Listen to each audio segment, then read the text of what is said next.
Hello there, friends. Welcome back to another episode of Generation Tech. My name is Alan.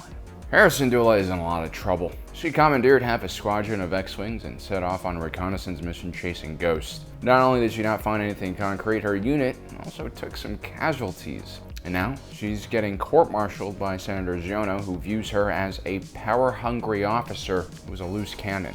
And without the proper context, you could totally frame her that way. I'm not saying I agree with what he's doing, but, think about it for a second. Jedi. False Jedi. Star maps, star whales, distant galaxies.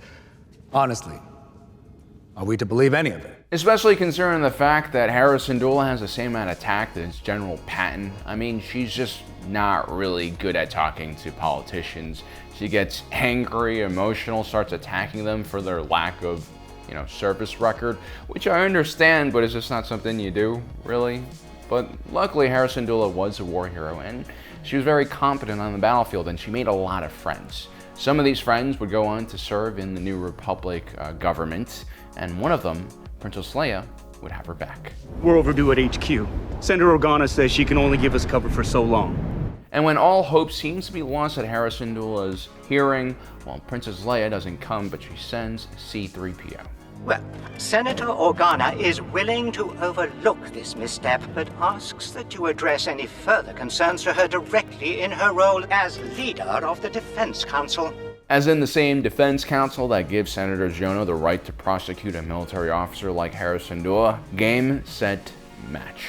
Now, it really does suck that Her Majesty, the last Princess of Alderaan, couldn't make it to this hearing. With Carrie Fisher passing away in 2016, wow. Has it really been that long? I mean, she missed a lot of crazy stuff. It's probably better that she didn't see all this, right? But yeah, with Carrie Fisher passing away in 2016, Disney hasn't really figured out what to do with this character. Should they use CGI on another actress? That would piss off some fans, maybe some of the union reps who are right now trying to figure out what AI will mean for actresses. Or maybe they should just recast Leia with another actress, but of course that'll piss off other fans. You could kind of just retire her from Star Wars, which is sort of the way they're going, but since we're in 11 ABY, when Princess Leia plays a huge role in reshaping the New Republic government, it's getting kind of awkward.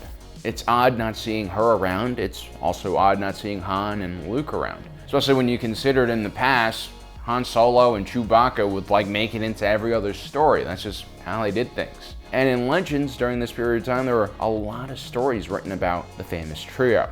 But back then, it was just written into books mostly. You would have some cover art, maybe some comics. You didn't actually have to shoot live action stuff, which was really just a big missed opportunity. I feel like it would have been great to have all these actors and actresses in their prime doing TV shows like Disney's doing now. I think that would have been awesome. And it's a shame because it'd be nice to see what these heroes were up to right now. Yes, they've won the battle, but they're still in their prime. Leia was just 23 years old when the Battle of Endor ended. This would lead to the signing of the Galactic Concordance Treaty, which would basically start the New Republic period. And when the Ahsoka series starts, Leia is basically 31 years old, still quite young and able to do a lot for the galaxy. And actually in Legends, she takes over from Mon Mothma as Chief of State, or Chancellor, as I call it in canon, which probably would have made the New Republic a lot more resilient and aware of the threat of Thrawn and the Imperial Remnant. But then again, that's Legends, we're in canon, no use complaining too much. What is Leia doing in the canon during this period of time? Well, she's mostly focused on being a mother. Shortly after the Battle of Endor, Leia reveals to Han that she doesn't have feelings for her brother Luke, because that's wrong. And also probably a political liability. Leia would spend a few days on Endor helping oversee rebel operations to clear out the last few remaining pockets of Imperial resistance. She also prevented several stormtroopers from being cooked alive and eaten by terrifying Ewoks, because that would be a horrendous war crime, one that would probably taint the New Republic. Han would actually propose to Leia a few days later, and they actually had a small wedding ceremony up in the treetops of an Ewok village. Here's her dress, looks like a hippie nightgown made by Dior. I'm sure all the top dress designers were kind of pissed off that they missed out on the opportunity to dress this rebel princess, who was probably in the news all over the place, but then again, I don't think Leia would have wanted to, deal with those people in the first place. These same designers, probably just a year ago, were making fascist military dress uniforms for the Empire. Yes, director Orson Krennic looks fabulous with that cape on, but is it ethical? Or are we just stupid to even ask that question, that the fashion industry would actually be ethical? Leia would spend the rest of her honeymoon helping the Ewoks reset some traps that had been set off by Imperial AT-ST walkers. Apparently, they were originally designed for gigantic creatures called Goraxes, which explains why they had such massive traps in the first place, ready to go. Apparently, these Gorax things did the galaxy a favor and actually preyed on Ewoks and ate them like popcorn. Delicious.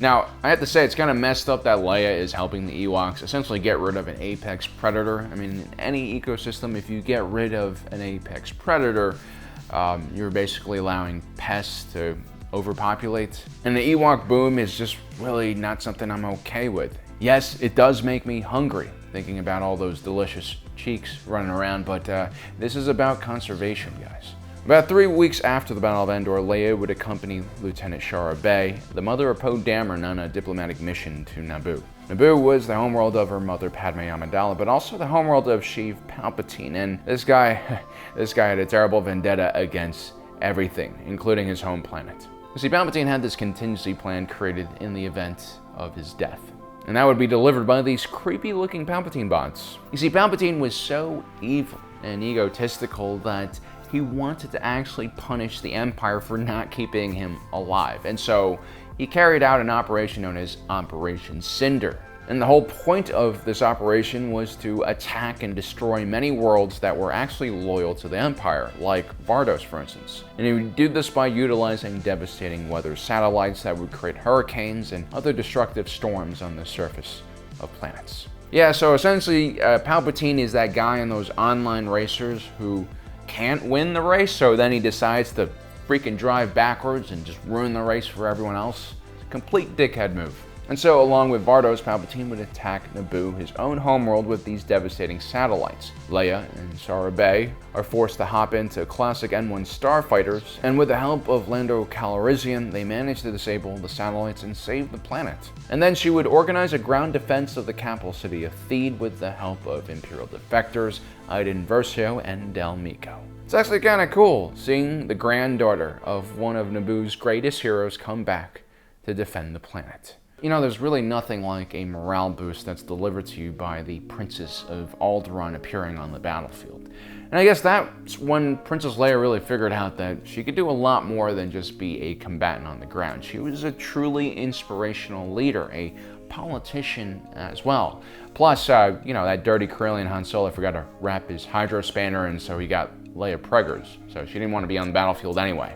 And during this time, Luke would actually train Leia in how to wield the Force. He would show her how to handle a lightsaber, and it's rumored that Leia was actually even more powerful and capable than Luke in some ways. But Leia had a vision in the Force. She saw that if she finished her Jedi training, then her unborn son would die mysteriously, which is why she would ultimately hand in her lightsaber to Luke and stop her training. She wanted Luke to hold on to her lightsaber and give it to someone who was worthy, and one day that someone would become Rey. Now, I have a theory about this whole prophecy about Leia's son dying in the womb if she finishes her Jedi training. You see, Snoke this entire time was just messing with the unborn Ben Solo by using the Force. Yes, it's messed up, but there's actually a history of this kind of meddling happening with Sith Lords and dark side Force users. And I think if Leia was powerful enough to really actually fight back here, there would have been some damage done to Ben Solo and he just would have never been born. Oh, and one last thing about her training, it was actually carried out on the planet of Agent Kloss. That's where the Resistance would be held up in 35 VBY. When Leia passes away from what I'm assuming is space cancer, because she was in vacuum outside of that ship for quite some time, probably getting bombarded by gamma rays. That is not canon, by the way. Now, with her training coming to an end, Leia would focus on becoming a mother, and she would also focus on becoming a politician and a senator once again. Because remember, before the war even started, Leia had actually taken up her father, Bail Organa's seat in the Imperial Senate as the representative for Alderaan. Leia would be the voice for New Republic propaganda in the years following the war. She would combat the Imperial effort to cover up the death of Palpatine. She would use her voice to encourage people still trapped in pockets where Imperial resistance was heavy to rise up and overthrow their captors. When the Battle of Jakku had happened, Princess Leia was too pregnant to fight. And Han Solo, well, he had been running around the galaxy with his pal Chewbacca trying to raise an army to retake the world of Kashyyyk. You see, the New Republic didn't really have resources to help the Wookiees out, and that's kind of a tough political situation. You know, and that's what the Solos were like. Even when they became mom and dad, they were oftentimes absent, off to save the galaxy from another threat. Their family was basically the New Republic. They had time for everyone, but they didn't always have enough time for a child, especially a child that was being bombarded with terrible vibes through galactic space, through the Force by Snoke. Now, Ben had been born on the planet of Syndulla in 5 ABY, with the end of the war. Syndulla at this point was the capital of the New Republic. It also happened to be Mon Mothma's home world. And so for the next few years, Ben Solo would be raised not only by Han and Leia, who were always on missions, but also by Uncle Chewbacca and Uncle Lando, along with an assortment of different droids. Actually, one droid almost killed Ben Solo because a virus kind of went into his system, but that's another story for another day. Leia would get heavily involved in the political world. She would join the Defense Council, as we see, and petition against Mon Mothma's attempt to demilitarize the galaxy. Although the two saw eye to eye on many different issues, Leia simply believed that the Empire was not truly defeated and that the New Republic needed to maintain its vigilance. But being a senator and not a chancellor, Leia had the luxury to hold different views, I guess, from Mon Mothma. Mon Mothma had a vision. She needed to be careful as the first chancellor of this new government. She knew her moves would be studied and followed by future generations of leaders. And she had been traumatized by what she'd seen during the Clone Wars when Emperor Palpatine scared the entire galaxy into giving him power and allowing him to raise this massive clone army, which eventually turned into an oppressive force. She had witnessed what a strong central government with a strong federal military could do. She had witnessed the dismantling of the Imperial Senate and the destruction of democracy. Now, Han Solo at this time started realizing that his wife was really busy, and he also wanted to do stuff. He was kind of bored, and so he started racing once again. He took on the 5 Sabers Challenge, which is a very dangerous race. He also started mentoring young pilots, and he also started his own shipping company. And this company moved around legitimate trade. Well, I guess more legitimate trade than he was used to before. Meanwhile, Leia, believe it or not, became the senator for Alderaan. Not the planet itself, that was gone, but for the sector, right? That's still around. And one of her first pieces of legislation was actually repurposing wrecked pieces of the second Death Star for the Alderaanian refugee flotilla to build into a space station that they could call their home. That is so sad. At the same time, Ben Solo started having darker and darker visions, and this wasn't just like an emo phase. This was something serious. By the time the Ahsoka series starts, he's already 6 or 7 years old. And before he turns 10, Leia and Han would actually decide to send Ben to his uncle Luke for training, as she was worried that she could no longer help him from being influenced by the dark side. Leia knew about her father's emotional problems, and how that ultimately turned him into Darth Vader. But in many ways, by sending her son off to go train with Luke, Leia broke up what remained of her family. Now Han and Leia rarely saw each other anymore. They had no reason to. They were ambitious people. Han and Leia were just not created for the married life. As I mentioned before, they owed so much to the galaxy, or at least they felt they owed so much to the galaxy, and they had such busy schedules. And so in many ways, this time period during the Ahsoka series was probably the golden age for Leia's family. Leia, Han, and Ben were still together. Yes, Ben was going through his dark side phases. He was having emotional tantrums and stuff like that. I don't know why they didn't just take him to a child psychologist first, but you know, let's just say it's the dark side of the Force. But yeah, anyway, this was a good time because at least they were together. But ultimately, the galaxy came calling once again for Senator Leia, and so instead of taking good care of young Ben, Leia had to make sure her other children, like Hera Syndulla, had the proper legal counsel after she commandeered a half squadron of X-Wings and got a few pilots killed. And I understand why Leia did this, because Hera Syndulla was an excellent general, and losing her would be a huge blow to the New Republic. And at the same time, things were getting tougher and tougher. Mon Mothma was getting weaker, she was getting older. She had, like, I think several illnesses that eventually made her retire, and as she faded away, factionalism within the Senate from guys like Giono started rising. Actually, individuals like Senator Giono would seem quite harmless compared to the actual First Order sympathizers who would take power eventually. After Mon Mothma would step down, Princess Leia would continue trying to fight the good fight, raising awareness about the First Order, but she had too many opponents, too many people that were focused on other things, focused on getting power for themselves, on rebuilding the galaxy, which honestly was a necessary thing to do. The Empire had destroyed a lot of infrastructure, destroyed a lot of Outer Rim worlds. But then tragedy hit the Solo family. You see, someone had gotten access to a private message from Bail Organa to Leia that Leia had never seen, and in that message, Bail Organa tells Leia that Darth Vader is actually her father.